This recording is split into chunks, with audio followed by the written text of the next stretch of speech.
On sait qu'on arrive à faire disparaître des dizaines et dizaines d'espèces par an. Si on arrive à en sauver au moins une, si on arrive à sauver notre espèce méditerranéenne emblématique, ça serait vraiment super.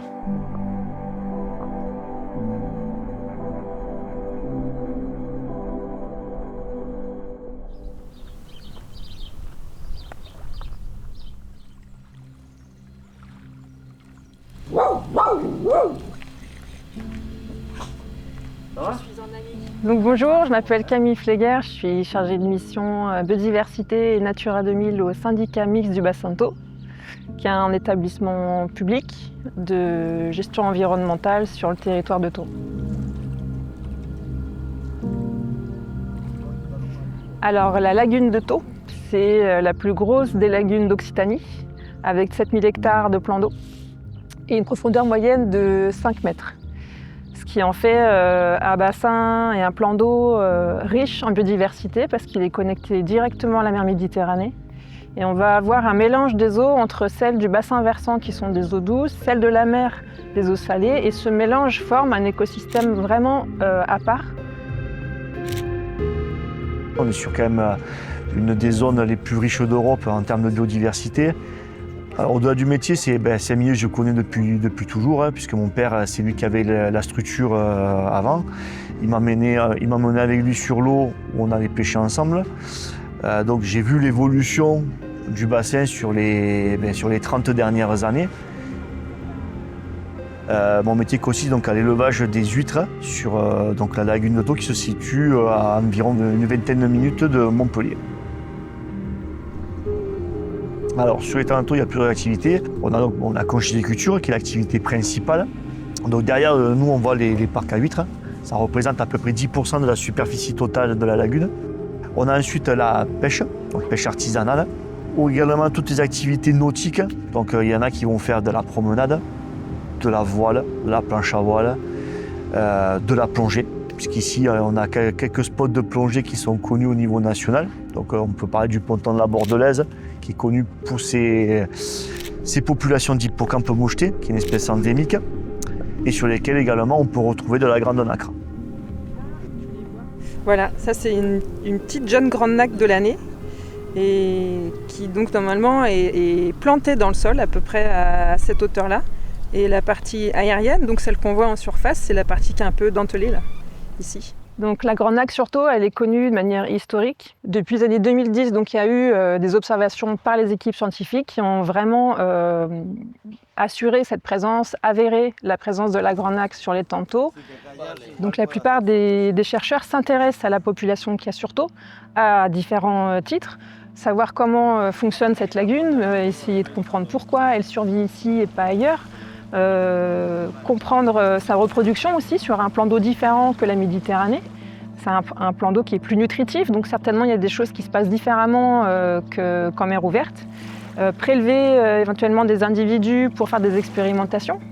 Donc quand les équipes internationales arrivent ici, je prends le cas des Espagnols qui sont venus le plus souvent jusqu'à maintenant, quand ils arrivent sur Thau, ils ont des étoiles dans les yeux.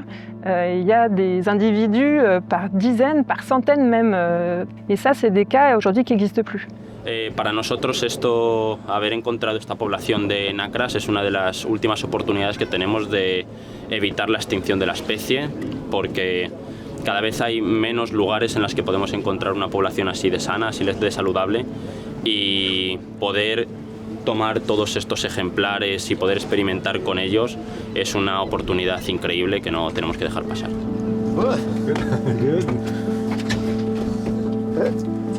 Nice.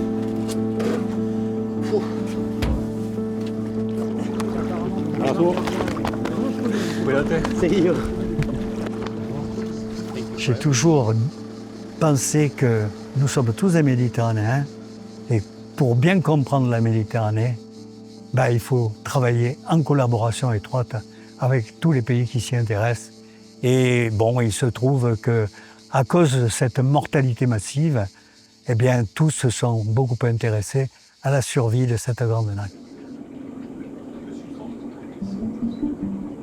Il y a tout un réseau de chercheurs européens qui s'est constitué face à cette épidémie pour mener des recherches en collaboration et pouvoir interagir avec chacun sa spécialité sur la compréhension du phénomène.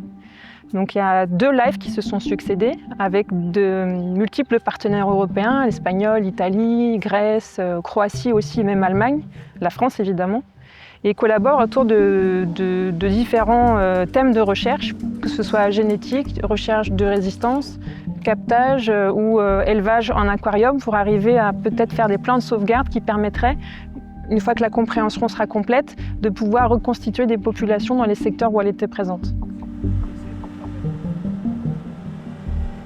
Alors la chance qu'on a dans les tonneaux, encore une fois, c'est qu'au niveau local, en 2022, quelques ostréiculteurs nous ont fait remonter du captage naturel en fait, de très jeunes individus de grand nacre, qu'on appelle des recrues, qui font quelques centimètres d'eau, hein, c'est tout petit.